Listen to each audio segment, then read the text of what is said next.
How's it going, guys? Welcome back to the channel. I am an avid herpetologist, and I hope you all have been enjoying the release weekend for Special Booster 2.5. I know that I have. This set has got so much fun stuff to get into and enjoy for players of the Digimon TCG. We've got fan-favorite archetypes galore, we've got support for older archetypes, fun new archetypes to get into and learn, and I have been doing that ad nauseum. There are so many decks I've been enjoying building for this new format, and today we're going to be going over the first one that I wanted to cover on the channel. That is the revamped version of Dragon Linkz.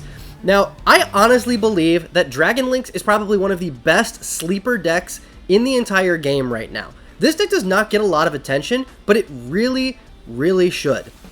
Dragon Linkz has some truly abusive floodgates that can shut some decks out of the game entirely. This deck is also a really solid balance between defensive power and offensive power, being able to not only stage off opponents' aggression while being able to close out games shockingly fast if you build for it.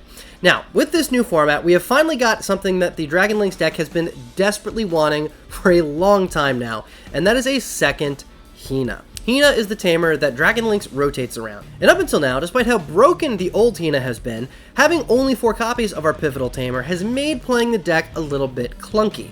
Not anymore. We now have a brand new Hina to supplement the old Hina, giving us a total of 8 maximum if we decide to run that many. Now, I don't recommend. I personally am going to be running a total of 6 tamers, 4 of the old, 2 of the new. Spoiler alert. But this new Hina is a greatly appreciated lifestyle update for the Dragon Linkz strategy. It really helps to tie the strategy together, give it a little bit more resilience, and more than anything, a massive boost in recovery power, which is saying something when this is already a deck that floats surprisingly well once you are able to reach your mega level plays. Now, the deck that we're going to be going over today is a supplemental build from the list that I actually took to a top 8 regional finish back in October of last year. Some small things have been changed around since that time, but the Dragon Linkz archetype is looking clean. This is a really solid archetype. It's got a lot of consistency, a lot of power behind it, and outside of maybe some difficulty with actually piloting it, I really don't know why more people aren't on this deck. It is super strong, super fun, but before we get into it, just a reminder, guys, if you are looking for ways to support me and the channel without spending any additional money, you can now do so using my TCG Player affiliate link in the description below. If you've never seen a TCG affiliate link before, basically all it is if you follow that link and buy the cards you were already going to buy anyways off of TCG Player, I'll be getting a little bit of commission just for redirecting some traffic to the website. Personally, all of the cards that I buy for my collections do come from TCG Player unless they are coming directly from an LCS. I can personally vouch for TCG Player. I love their services, and if you have not used them before, you definitely should start. You can buy any of the cards that you'll see in today's deck profile. You'll add them to your collection, and I'll get a little bit of commission off the cards that you've bought just by helping out my partners over there at TCG Player. With all of that out of the way, guys, let's go ahead and get into today's deck profile and see what we're working with. Alright, guys, let's get into it. So we're going to, as always, start with our eggs. Now, I'm actually playing a total of 5 eggs in my Link Dragons deck now. Starting off, we do still have the tried and true 4 copies of BT14 Koromon, and we'll be supplementing it with a single copy of EX4 Tsunomon. Koromon should be pretty obvious. It's going to be the best generic card draw that Red has access to. And since we're playing a deck that is both red and black, Tsunomon is an easy include for another just good generic source of card draw. We are, of course, playing our 4 copies of Ukkomon, and these 5 eggs are really, really good at synergizing with that Ukko aggressive game plan. So 5 Digi Eggs is what I'm going to be playing personally, and I honestly burn through all 5 of them pretty consistently through the games, so even if you don't want to play Tsunomon, I do highly recommend, at the very least, playing a 5th egg. As mentioned, we are, of course, going to be playing our 4 copies of Ukkomon from BT16. I think one of the biggest problems people usually have with Dragon Linkz is consistency concerns. You need to obviously be finding copies of Hina, as well as multiple pieces of your ladder, and Ukkomon can help smooth those draws out really, really well. Also, as it turns out, when your Megas are pushing forth really abusive floodgates, being able to basically skip an opponent's turn and promote to immediately get more Ukko surges and push more aggression to potentially push for lethal on the follow-up turn, turns out it's actually pretty solid. So the Ukko aggression does pair really, really well with Dragon Link's top end, and 4 copies is what I'm going to be playing just to help make sure that we are seeing the pieces we need when we need them. The only other rookies we're going to be running are, of course, 4 copies of Vorvomon and 4 copies of Jazamon, both from EX7. These rookies do a really nice job of helping to tie the Dragon Linkz archetype together. We have Vorvomon, who is an on-play search, who not only can add any of our respective dragons aside from Jazamon, who is a bird dragon and is not named for some reason, but it can also add one of our Hinas as well, giving us a really nice early +1 with that nice inheritable of +2000. Jazamon, on the other hand, is a start of main phase effect that lets you discard any of your red dragons to gain memory and draw a card, so it is both memory efficiency and more dig power, both of which are obviously tools that any deck is going to be happy to have. Both of these cards are excellent at helping to facilitate the Dragon Linkz game plan, so for sure, play 4 copies, no less. I did mention it in my last video, but I also wanted to just make mention here how much I really like that the red and the black dragons have kind of their own unique identities, with the black dragons being more defensive and the red dragons being more offensive. So we'll see that here with a +2000 on your turn and a +2000 on the opponent's turn for our inheritables. Now, to round out our search power, we also do have a couple copies of the old EX3 champions. Specifically, I'm going to be playing 3 copies of Lavorvomon from EX3 and 2 copies of Jazardmon from EX3. These guys both have identical on-play effects to look at your top 4, add again any of your respective dragons, as well as a Hina from among them to your hand, so again, really great at smoothing out our draws. The fact that we have these to supplement our rookies and our Ukkos, there honestly isn't too much to worry about consistency-wise with this archetype. Now, they do have different inheritables, where Lavorvomon is going to be helping us pop smaller bodies with 3000 DP or less. Meanwhile, we have Jazardmon, who's going to give us a really solid DP buff on both turns, since all of our Digimon in this deck, outside of one, do have on-plays. So these guys are going to round out our consistency tools. Now we'll get into our primary game plan. Specifically, we do have our 4 copies each of Lavorvomon and Jazardmon, also from EX7. Both of these guys share an effect which lets you play out one of the Hinas from your hand as long as you have 1 or fewer Tamers, so if you time it right, you'll be able to get a total of 2 Hinas from your hand for free off of these effects. These guys are going to mimic their EX7 rookie counterparts with inheritables for DP buffs on one turn or the other depending on their color, and again, these cards should be 4-ofs in any list that you are running. Moving up into our ultimates, we do have a total of 4 copies of Jazarichmon from EX7, and I'm now only going to be running 3 copies of Lavogaritamon from EX7. The effect that these two share is an ability which is going to gain you a memory back as long as a particular condition is met. Since the black side cares about de-digivolving, it's going to search for a level 5 or higher Digimon on your opponent's field. If they do not have one, you're going to gain a memory.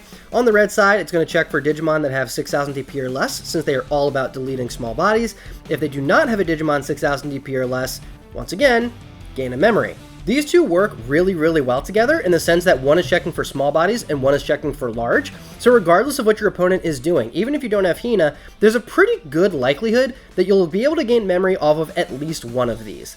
But if they are not immediately available, these are also pretty solid targets that you can use your EX3 Hinas on, since they each have an on-play effect that you can spam in order to enable their gain memory effects.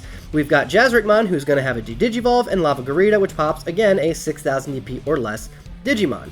Really great for clearing the board, really great for shrinking the board, and they'll basically help us bridge from our lower levels into our megas without having to pass turn. They're hyper memory efficient and have really solid inheritables to go with them, with a security attack +1 on Lavogaritamon, and an opponent's turn attack redirect with Jazarich. Now, I am playing 2 other level 5s to round out my suit here. I was playing only one of these last format, but it has been bumped up to 2 in light of the new Hina, and that is 2 copies of Jazarichmon from EX3. Now, the reason I've opted for Jazarichmon over the old Lavogaritamon is I just feel like the extra security buff is in general going to be more helpful than the memory gain. I've been talking a lot about the floodgates on the megas, and we'll be talking about those in just a moment. But because of those floodgates, the memory gain and choking the opponent, in my experience, hasn't really been all that important. The floodgates that the megas have will almost always be skipping the opponent's entire turn, and if that's the case, you don't really care if you're choking them or not. I've passed players a full 5 memory, depending on the archetype they're playing, and sometimes they just straight up pass me that memory back or a few resources. Like, you are literally skipping their turn. So I would much rather have a more aggressive security attack +1 to help us end the game when it comes back to us, rather than the memory gain. So that's why I'm playing 2 Jazarich over the 2 Lavogaritamon. But the reason we are playing 2 of this and 1 less Lavogaritamon is this has an on-play effect, which lets you play an additional Hina from your hand. And because of the new Hina, which we will get to, It basically lets us play out additional Hinas. It can actually help us combo on an empty board with just the new Hina in play at the start of our turn. So we'll talk about the new Hina in a minute, but I do recommend playing at least 2 copies of EX3 now that we do have the new Hina, and again, we'll talk a little bit more about why that is when we get to our Tamer suit. Now I am going to be playing 3 copies each of Volcanicdramon and Metallicdramon, both from EX7. These are the centerpiece for the deck. Both of these bodies are able to float into the other, with Volcanicdramon floating into any black dragon from your hand, and Metallicdramon floating into any red dragon from your trash. They each have a very powerful on-play / when attacking effect, with Volcanicdramon deleting your opponent's lowest DP body, and Metallicdramon doing an egregious D-Digivolve 4 on one of your opponent's bodies. But where these cards really shine is their floodgates. Each of these cards has a when digivolving effect that will cripple your opponent's gameplay for the following turn. Volcanicdramon has a when digivolving effect that prevents your opponent from playing any Digimon with 6000 DP or less until the end of their turn, and Metallicdramon says that all of their level 4 and lower Digimon cannot digivolve until the end of their turn. Really, regardless of what you're playing against, unless you are playing against a Mega Zoo kind of strategy such as Royal Knights or 7 Great Demon Lords, these cards can ultimately, as I mentioned several times, skip your opponent's turn entirely. If you are limiting them to not being able to digivolve or not being able to play bodies, each of which is going to be better, of course, against certain archetypes, there may not be a lot that your opponent can do on their turn, especially if they know they're going to be passing back and immediately getting punished by the on-attack effect. So both of these cards are incredibly abusive. They're really, really good at creating a control shell, so much so that I've even seen a lot of Galaxy decks start to play these cards as the top end just because of how obscene they are. Now, these are not the only megas that we are going to be playing. When I posted my deck list for this archetype back in October, I was playing a single copy of EX3 Metallicdramon. That has now been replaced by a single copy of EX3 Volcanicdramon. Now, I honestly was underwhelmed pretty much every time I saw the old Metallicdramon. There's plenty of decks that digivolve on attack at this point, including the omnipresent purple hybrid, so I felt like the floodgate on Metallicdramon was really just not worth it, and Reboot Blocker is just simply not impactful enough for what this deck needs to be doing. Like I said, you want to be closing games out quickly after applying floodgates. So this Volcanicdramon has 2 things going for it that I felt were really worthwhile in this deck. The first is the on-play, which is actually unique amongst the Link Dragons here. The on-play deletes all of your opponent's Digimon with the lowest DP. This matters because if decks are spamming the board with multiple bodies, you can potentially get a board wipe with this. Now, when I went to regionals back in October, one of the losses that I actually had was against Diaboromon, obviously spamming a ton of tokens. Metallicdramon was not super helpful in that matchup, but this Volcanicdramon, it may be a niche matchup, certainly. Not many people are playing Diaboromon right now, but just as one example, being able to wipe all of the opponent's Diaboromon tokens off the field in one shot, it's pretty solid. So that is going to be one of the big benefits this Volcanicdramon has, but it also has a really solid when attacking effect that just trashes your opponent's security straight up as long as you have a Tamer in play. So this card is also very aggressive. So if your opponent is trying to clear, for instance, your Metallicdramon, thinking that they can just wipe you easily on the next turn, and you play out this Volcanicdramon, it's going to give you an extra check, which would not be available on the other Volcanics. So there's just some kind of niche situations where this card can be super useful, and trashing security effect is obviously nice against certain decks playing a lot of security bombs. So I am playing a single copy of EX3 Volcanicdramon to help supplement our dynamic duo here, and I am still playing my favorite spicy tech card in a single copy of BT8 BlackWargreymon. This Black War is basically here as Tamer removal. Tamers are omnipresent in the format right now, and having the ability to digivolve onto any of our many black level 5s is going to let us wipe clean those cards. Now, this card does not have an on-play ability, so you do need to be careful with some of the synergies the deck has. For instance, our EX3 Jazards, Lavorvos, and Jazarichs will not apply their inherits to BlackWargreymon since he does not have that on-play effect, but all of our EX7 dragons do not have that restriction. So the attack redirect, the security attack +1, you're still able to use that with this Black War. So he's a really nice fit for the black and red shell. He is a dragon kin, so you cannot add him off of any of our dragon searches, but he is usable with our next one of at the level 6 slot, and that is our single copy of Dorbickmon. Now, obviously, Dorbickmon needs to be included in the Dragon Linkz deck. This is a fantastic finisher, but it's also a combo extender. So I think I talked about it in my last deck profile, but we'll talk about it here again. So if you Digicross with one of your Volcanics or Metallics from EX7, we'll trigger their leaving play effect to cheat out one of the other respective dragons. So if you swing in, get a bunch of damage, trigger the on-play, you can then Digicross into Dorbick, get another check with Dorbickmon, while also getting to re-trigger those brutal on-plays to potentially close the game out on the spot. So Dorbickmon is a really solid include to the deck. Now this card does require specific names for the Digicross, so you do kind of have to be careful with holding up specific names from each of our things. Ultimately, we have 2 rookies, 2 champions, 2 ultimates, 2 megas, and then of course the 1 copy of Black War. So just kind of be careful. You do, again, need to make sure that you are holding up specific names, so you have extra bodies to put under here if you want to Digicross without passing turn, but Dorbickmon is a stellar card. Obviously, you should be playing it at least 1 copy in Dragon Linkz. Rounding out my Digimon suit, I am playing a 1-of copy of Gallantmon Crimson mode. This card honestly is really just a gotcha, especially since we have Digimon that are extremely sticky. The thought process is that if our opponent thinks that they can get through our attack redirect and then aggress us down for game, we can blast Digivolve into Crimson mode that they are likely not expecting out of a Dragon Linkz deck, wipe a bunch of bodies, and then easily end the game through that security trash attack effect on the follow-up turn. This card is not really necessary, but it is a really nice inclusion, so if you have your hands on a copy of it, definitely feel free to use it, and you know what? He does have an on-play, so he actually does ironically benefit from all of those synergies. So 1 copy of Crimson mode is going to round out my Digimon suit. The only cards we have left are the Tamers, so let's go through them real quick, specifically starting with our 4 copies of EX3 Hina. This is definitely the one that you're going to want to be maxing out on, as this is, in my opinion, still the best Hina in the deck. The fact that every one of these Hinas that we have in play is going to help activate those on-play effects when we Digivolve basically means that we are going to be decimating our opponent's boards every single turn in the late game. No matter what they are doing to us, if we have the capacity to keep Digivolving, we are going to keep pushing their board back and keep applying abusive pressure. These Hinas are also cumulative as far as their memory gain, where each one will gain us a memory if our opponent has Digimon in play. That effect has become pretty common and, in my opinion, is one of the best memory gain conditions that a Tamer can have. So, for sure, 4 copies here, and I personally am going to be rounding it out with 2 copies of the new Hina Kurihara. Since this is technically the only brand new card in the deck, we can take some time and talk about it here. So finally, Link Dragons does have its very own in-archetype Memory Setter. Definitely happy to see that, especially since, again, we can cheat this card out off of our Jazardmons and our Lavorvomons in the level 4 slot.